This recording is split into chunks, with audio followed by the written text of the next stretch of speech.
প্রধানমন্ত্রী তারেক রহমান সাহেব, যার ওয়াদা ঠিক নাই তার কোনো ধর্ম নাই। উনি তো ওয়াদা পূরণ করলেন না। উনি কোন ধর্মের আমি জানি না, তবে আমরা সবাই মুসলমান। আমাদের একটাই দাবি, জুলাই সনদ বাস্তবায়ন করতে হবে। কেন? আমরা অনেক রক্ত দিয়েছি, অনেক জীবন দিয়েছি, এটা বাস্তবায়ন করতে হবে। আর গণভোটকে বাস্তবায়ন করতে হবে। নতুন বাংলাদেশ নতুনভাবে চলবে, স্বৈরাচারের কায়দায় চলবে না। যদি আমাদের এই শহীদদের দাবি পূরণ না করেন, জুলাই বাস্তবায়ন না করেন, আমাদের 11 দলীয় নেতাকর্মী আছে, ডক্টর শফিকুর রহমান সাহেব আছেন, ওনারা যখন ডাক দিবে আবাবিল পাখির মতন আসবেন। এখন তো আমরা এইখানে সমাবেশ করি, পরবর্তীতে এমন জায়গায় করব উনি বাসভবন থেকে বের হতে পারবে না। এখন আমরা লিমিটের মধ্যে আছি। গত রাত্রেও আমি অনেক কান্না করছি আমার মেয়ের জন্য। আমরা বুঝি আমরা কি হারাইছি। যাদের চক্ষু নাই, হাত নাই, পা নাই, তাদের দিকে তাকাইলে ভালো লাগে না। এটা আমরা সহ্য করতে পারবো না। আপনি ঝামেলা করেন না, ওই শিলংয়ের কথা শুনেন না। আপনি যে ওয়াদা করছেন যে আমরা জুলাই সনদ বাস্তবায়ন করব, আপনি করেন। আপনার মাকে আমরা অনেক ভালোবাসি। এত মানুষ হয়েছে আপনার মার জানাজায়। আমাদের জন্য হাসিনা থাকলে আপনার মাকে জানাজা দিতে দিত না, এই দেশে কবর দিতে দিত না। আপনার বাবার কবরও ভাঙার কথা ছিল। আজকে আপনি দেশে আসছেন আমাদের জন্য, আর আমাদেরকে বলেন গুপ্ত, এইগুলি বললেন না। আমরা আপনাকে ভালোবাসি, দেশটা ভালো মতন চালান, ওই স্বৈরাচার হাসিনার মতন চেষ্টা করেন না, আমাদেরকে উত্তপ্ত করেন না। আমরা অনেক কষ্ট নিয়ে বেঁচে আছি। আমরা রাজপথে নামলে এটা ভাববো না যে কয়জন মরবো, তবে আপনারা পালাইতে জায়গা পাবেন না।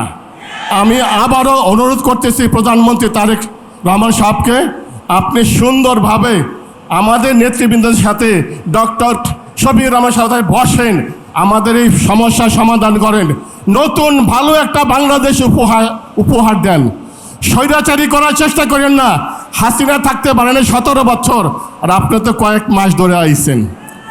অতএব আজকে আর বেশি কিছু বলবো না, কথা একটাই, জুলাই সনদ বাস্তবায়ন করেন, গণভোট বাস্তবায়ন করেন, আমরা শান্ত থাকব, নতুন বাংলাদেশ সুন্দর মতো চালান, এইটাই আপনার প্রতি আশা। আসসালামু আলাইকুম। আসসালামু আলাইকুম প্রিয় সম্মানিত উপস্থিতবৃন্দ এবং সাংবাদিক ভাই ও বোনেরা, আমি প্রথমত কৃতজ্ঞতা প্রকাশ করছি বাংলাদেশ জামায়াতে ইসলামীকে, যারা জুলাই গণঅভ্যুত্থানের আহত এবং শহীদ পরিবারদের নিয়ে এত সুন্দর একটা প্রোগ্রাম আয়োজন করেছেন। এরই পাশাপাশি এই প্রোগ্রামে আমাকে ইনভাইট করেছেন। আমরা সকলেই জানি লন্ডন থেকে এক প্রবাসী এসেছে, বাংলাদেশের মাটিতে বসে বাংলাদেশের জনগণের গণরায়ের সাথে পাইতারা করার পরিকল্পনা করছে। তারা ভেবেছে গণভোটের গণরায়কে গলা টিপে হত্যা করে এই জাতিকে তারা দাসের মতো ব্যবহার করবে, কিন্তু তারা ভুলে গেছে এই জাতি কখনো দাসের মতো ব্যবহৃত হওয়ার জন্য প্রস্তুত নয়। সেটা 1947 থেকে 2024 পর্যন্ত প্রমাণ হয়ে এসেছে। তারা যদি মনে করে এই জাতিকে দাসের মতো ব্যবহার করে তারা সামনের দিকে এগিয়ে যেতে চাইবে, তাহলে তারা বুকার স্বর্গে বাস করছে। এই জাতি কখনো দাস হিসাবে ব্যবহৃত হবে না। প্রয়োজনে এই জাতি আবারও রাজপথে নেমে রক্ত দিবে। আমরা তাদেরকে স্পষ্ট ভাষায় বলে দিতে চাই, 70% জনগণের গণরায়কে অবিলম্বে বাস্তবায়ন করুন।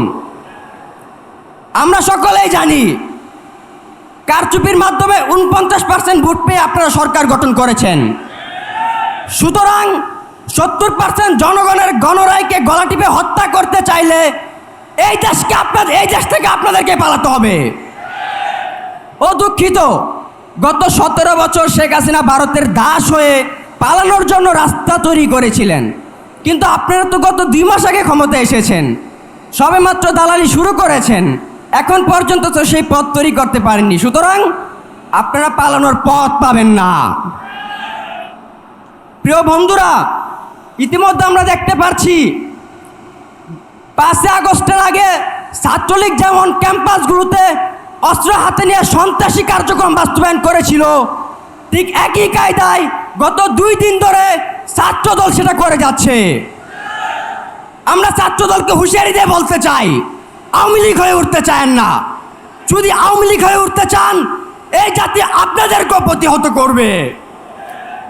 আওয়ামী লীগের মতো অস্ত্র ব্যবহার করতে যায়েন না। এই জাতি যদি একবার আপনাদেরকে মন থেকে উঠিয়ে ফেলে, আপনাদেরকেও পালাতে বাধ্য করবে।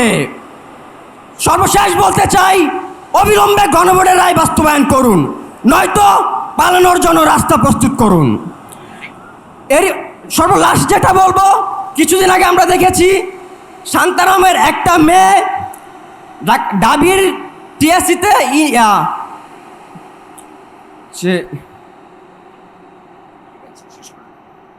আল্লাহু আকবার স্লোগান দেওয়ার কারণে তার থেকে মাইক কেড়ে নেওয়া হয়েছিল। আমরা তাদেরকে বলতে চাই, এটা প্রায় 95% জনগণের 95% মুসলমানের জনগণের বাংলাদেশ। সুতরাং এই দেশে নারায়ণ তাকবীর আল্লাহু আকবার থাকবেই থাকবে। যদি আপনারা সেটাকে ঠেকাতে চান, তাহলে আপনারা থাকবেন না। ইনকিলাব জিন্দাবাদ।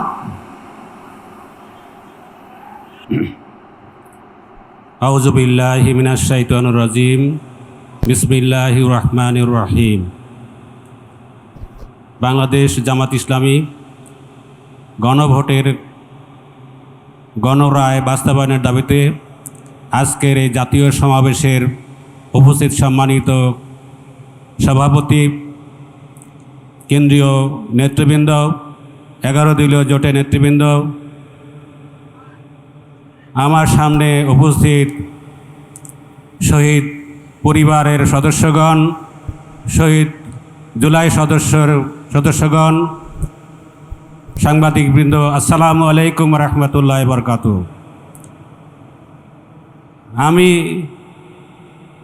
5ই আগস্ট যখন আমার সন্তান শহীদ হয়, তাকে দুপুরের পর থেকে আর খুঁজে পাওয়া যাচ্ছিল না।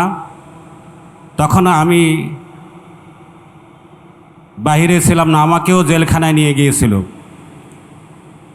28শে জুলাই আমাকে জেলখানায় নিয়ে যায়, আমার কলেজ থেকে আমাকে অ্যারেস্ট করে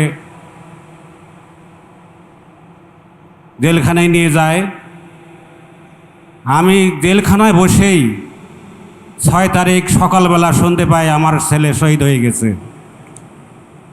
আপনি বলেন তো দেখি, একজন পিতা জেলখানায়, একই কারণে আমি বৈষম্যবিরোধী ছাত্র আন্দোলনকে কেন সহযোগিতা করেছি সেই অপরাধে আমাকে জেলখানায় নিয়ে যায়। একজন পিতা জেলখানায় আর ছেলে শহীদ, তাহলে আমার অবস্থাটা কি হতে পারে? এই জন্যই বলতে চাই, যাদের সন্তান গেছে এবং যাদের সন্তান আহত হয়েছে, তারা ছাড়া এই ব্যথা আর কেউ বুঝতে পারবে না। আমরা বলতে চাই, যে রক্তের বিনিময়ে আজকে এই দেশ স্বাধীন হয়েছে, আজকে সুন্দরভাবে বসবাস করতে পারছেন, ঘুমোতে পারছেন, যেখানে 17টি বছর ধরে আমরা ঠিকমতো ঘুমাতে পর্যন্ত পারিনি। এত সুখে থাকার পরেও, এই এত সুন্দর স্বাধীনতা পাওয়ার পরেও, যেহেতু আপনারা এই দেশকে নতুন করে আমরা পেয়েছি, যাদের বিনিময়ে তাদেরকে আপনারা ভুলে গেছেন। সম্মানিত ভাইরা আমার, আজকে আমার বুঝে আসে না যে আপনারা কেমন করে, আপনারা কথা দিয়েছেন, মিডিয়াতে এগুলো প্রচার হয়েছে, আপনাদের ভাষণ প্রচার হয়েছে, আপনারা গণভোট করতে বলেছেন, গণভোটের পক্ষে হ্যাঁ ভোট দিতে বলেছেন। আর যখন নির্বাচন আপনারা জিতে গেলেন, 51%-এর বেশি আপনারা ভোট পেয়ে গেলেন, এমপি পেয়ে গেলেন, অমনি আপনারা সব কিছু ভুলে গেলেন। জনগণের সাথে গাদ্দারি করবেন না। পরিষ্কার করে বলে দিতে চাই, আমরা জুলাই যোদ্ধারা আবার মাঠে নামবো ইনশাআল্লাহ। আমাদেরকে ঠেকাবেন না। আগামীতে আপনারা এই দাবি মেনে নেন, গণভোট মেনে নেন এবং গণরায় মেনে নিয়ে জুলাই যোদ্ধাদের জুলাই সনদকে মেনে নিয়ে নতুন বাংলাদেশ করার অঙ্গীকার নিয়ে আজকে আমি আমার বক্তব্য শেষ করছি। আসসালামু আলাইকুম রহমতুল্লাহ। সংগ্রামী ভাই এবং বন্ধুগণ,